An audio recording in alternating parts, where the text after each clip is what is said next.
I'm Logan Riggs. Oh, God. And this is Roadkill.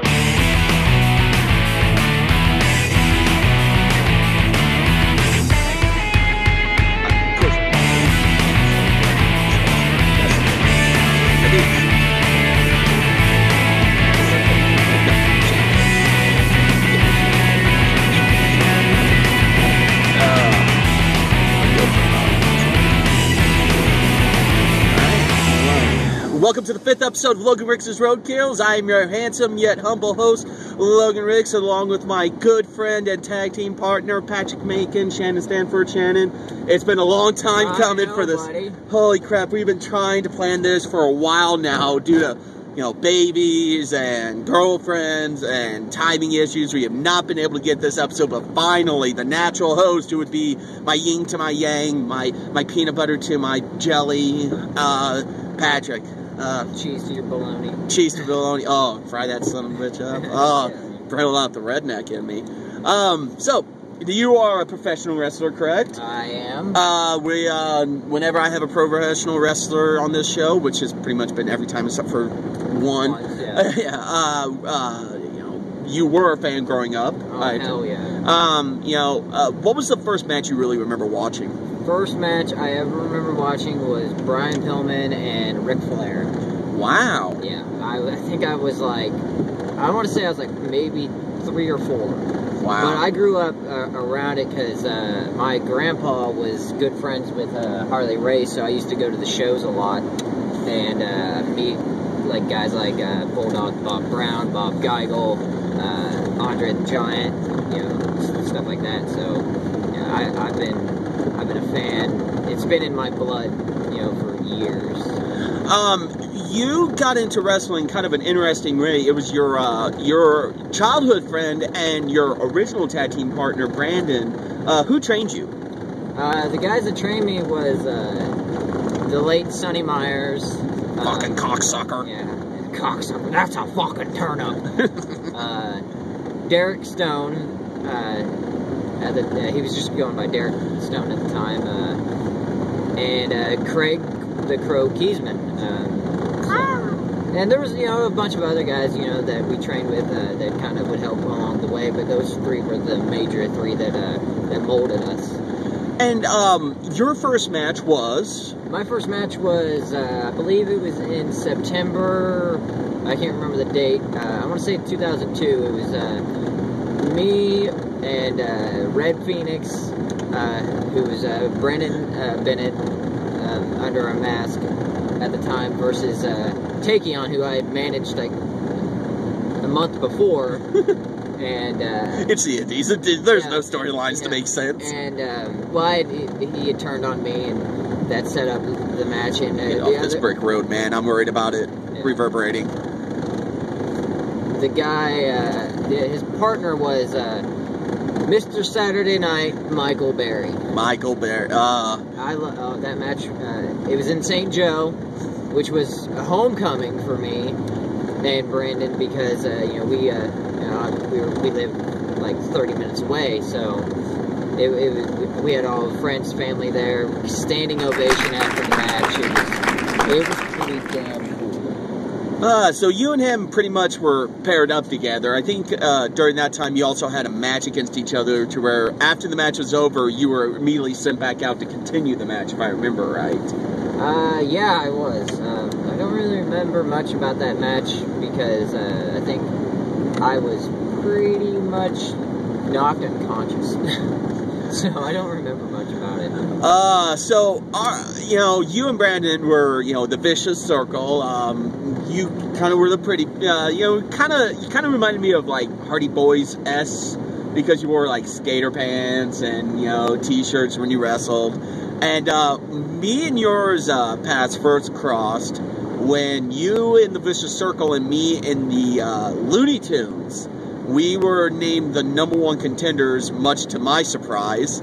And my surprise too, because like 2 freaking shows before that, it had been established that me and Brandon were the #1 contenders for the tag team titles, because we fought for the tag team titles like I'd say a month or 2 before that.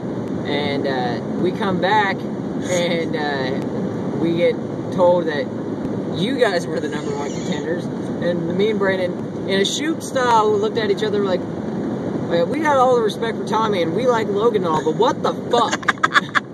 Like, I understand this is the Indies and shit like that. Shit like that happens all the time, but it's kind of fucking ridiculous. So they come out and jump us, turning them heel, and I don't know if it was Brandon or you that dropped the line that I fed you, which was my favorite line. You were saying, you were going to use this line. Hang on a second. These are your #1 contenders, and now they're going to have to fight for is who's going to get the first hospital bed. But I came up with the best line ever.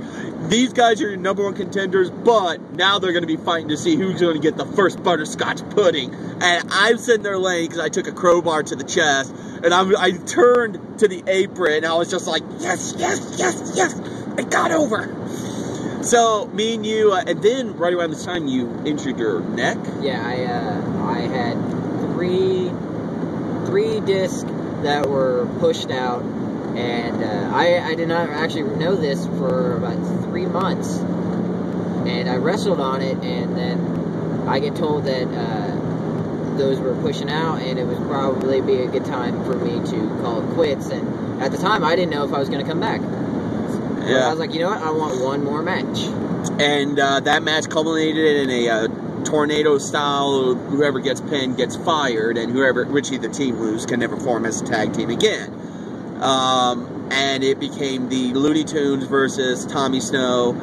The Looney Tunes versus the Vicious Circle, and it was an amazing match. And of course, the man who took the debut of the Acme Booby Trap, Patrick Mangan. In fact, I did this last episode and it worked out so well. We're going to slide it in right now. Here is the Acme Booby Trap.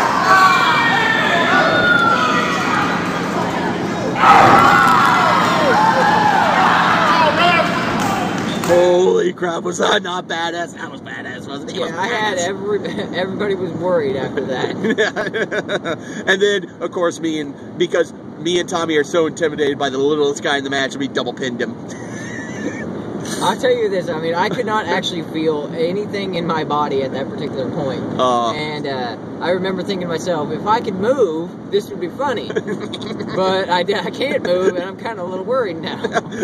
Ow. So, you kind of, then you became GM Money, the general manager of Whiplash. Was it 1 month or 2 months after that, I come back, and I'm a face GM, and I couldn't understand that either. And then the total lack of, me and Tommy just beat this guy and ended his wrestling career. So then, it was next month, me and Tommy get a tag title shot, and unbeknownst to me, we were winning the match. And so, I should have known something was up because Tommy actually said, I'll take the heat. Tommy doesn't bump at all. His main goal in the match, good match, it's up there. To entertain the crowd, it's up there. To take as least amount of bumps as possible, top of the list. Yeah. So, I get the hot tag, and what originally was planned out, well, as far as I knew, was I knocked out Brandon, I hit Biggie Fats, Deacon. I hit him with an STO, and I was supposed to get cut off, and I go for another finisher, I get boom. And what happened was, as soon as I hit the STO, Brandon goes to grab me, and then Tommy dogpiles Brandon, which makes me dogpile Enigma, and in the video, you can see me try to push out. I get like Canadian retard strength. I'm just like, no, this isn't the finish! And then as soon as the count hits 3, I'm like, I'm a dead man. I'm dead. And then Deacon grabs me and goes, congratulations. So Brandon's clapping and laughing, and then he comes in and hugs me. The guy I just retired a month earlier. Fuck kayfabe. Yeah. Fuck him. Well, it was Whiplash, though. You know. Yeah. We were only getting paid in hot dogs and nachos anyway. Whoops. No, nachos? That was on a good day. That was a high-paying day. Yeah. If you got 2 hot dogs, woo, you had best match of the night. Yeah, buddy. So, Whiplash kind of folds, and at that point, I wasn't getting any really regular bookings. I had spots here and there, and then all of a sudden, I lose my dad. I kind of hit a funk. At that point, I was not proud of my wrestling. at that point, I had a back spasm, wrestling related, and I was so scared to take a bump. And I've gotten to the point now to where I'm happy about what I'm doing. And then he and Brandon were getting booked with MWA, and I said, hey guys, do you mind if I just tag along? I just want to go to an indie show. I'll bring my gear just in case. And I got, you know, he goes, hey, do you want to be in the Battle Royal? I was like, yeah. And then Brandon kind of got prima donna, and I said it. Love you, Brandon.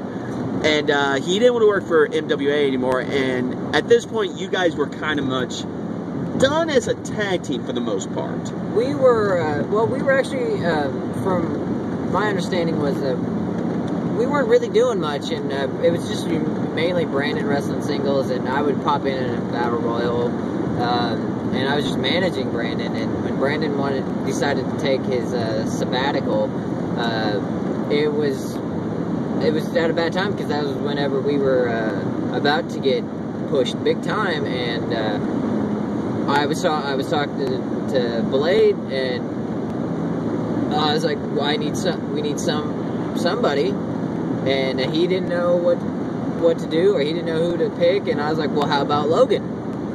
And I was like, Logan's got good heel in him, and I was like, just put him with me, and we've been wanting to do this for a long time, and I can guarantee you that we're gonna get over. Oh yeah. And it took a little bit more convincing, but took about a year. Yeah, took a little bit of a year, but yeah, we're over now. Oh yeah, and things are just going great for us. I mean, we've been, you know, we haven't had a real tag match yet. We had that handicap. Yeah, that was that was interesting. It was a good match. It was.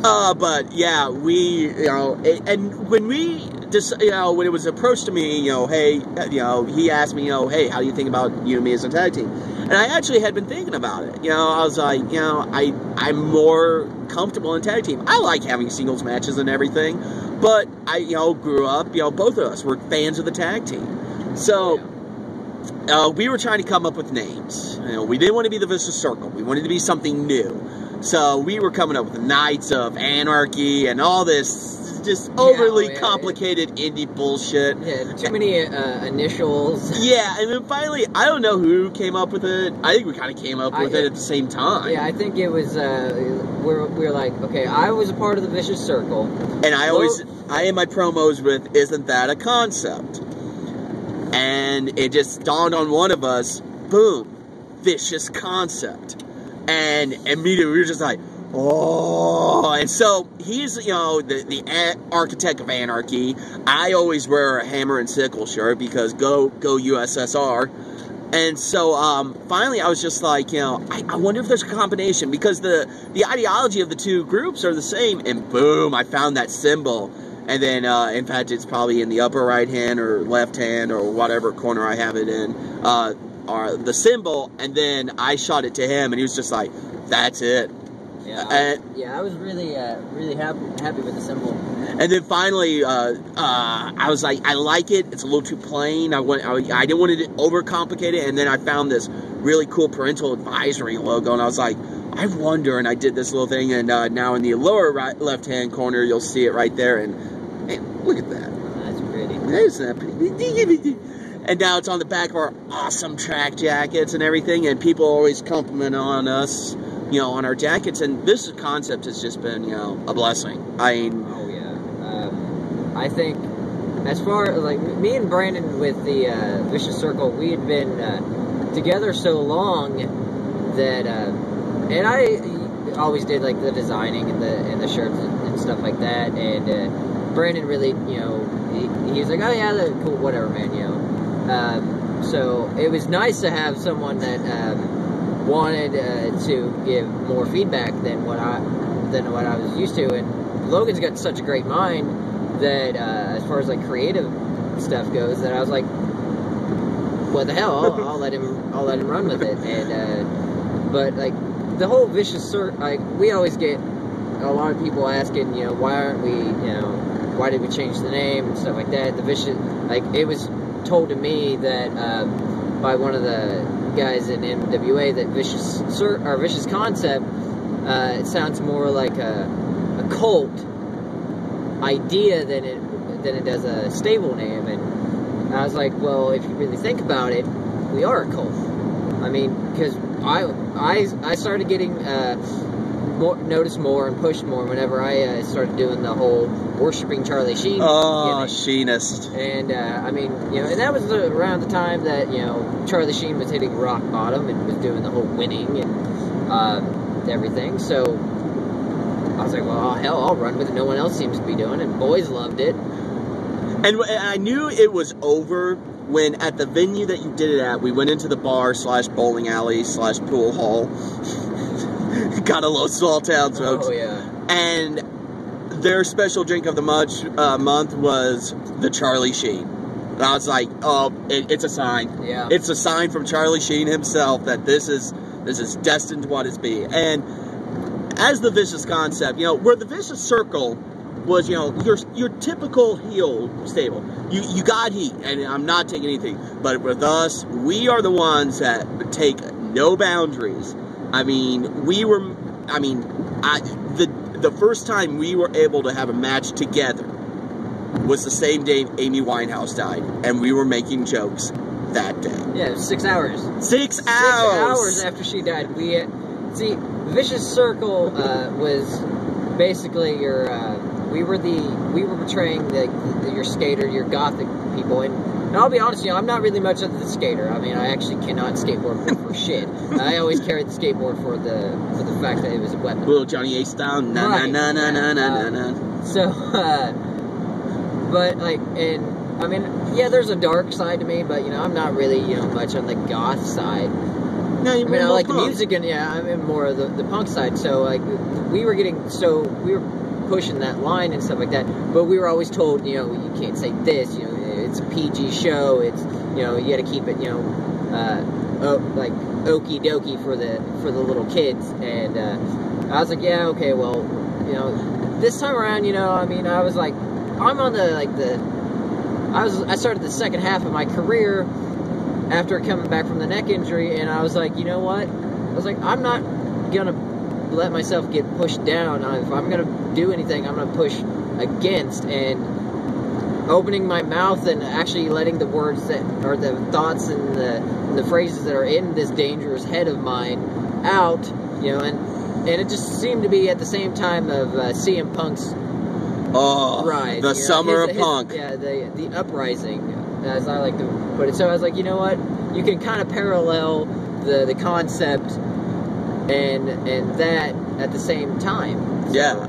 And that's, you know, that's what people were wanting, people who shot it straight. So, well, I want to thank you all for tuning in to this new episode. I know we're at 18 minutes. Wow, this is the longest one. So, I want you to do a part 2. Yeah, there'll be a part 2. Don't worry, when we actually are going to a wrestling show.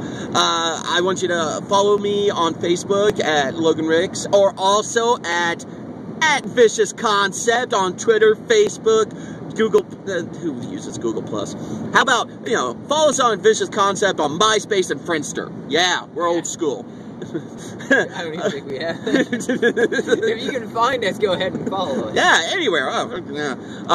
Here pretty soon we will be having Vicious Concept merchandising. They will be available on a Vicious Concept page at Vicious Concept. Don't forget to rate this video, like, subscribe, go back, check all my other videos, and do all that jazz. And as I always end, because you are a wrestler, and I asked Shane this, and please give me a decisive answer. Don't make me choose. What is your favorite wrestling theme of all time? Brian Pillman. Brian Pillman. So, what, WCW or WWE's? Whenever he was California Brian Pillman. Oh, with Led Zeppelin? Yeah. Led Zeppelin. All right. Well, it's playing in the background. Ah, that's awesome. So, as always, thank you for tuning in. Make sure to do all that stuff I said at the bottom of the screen. And or you can follow me on Twitter. It's PMMoney4. PMMoney4. You can follow him on Facebook. I'll have all the link information in the description bars. Please leave a comment. Don't just watch the video. Leave a comment. Give me a suggestion. Tell me to shut up. I'll do it. Leave me a comment. Give me something to read. And as always, thank you all. Happy morning. And now isn't that a vicious concept?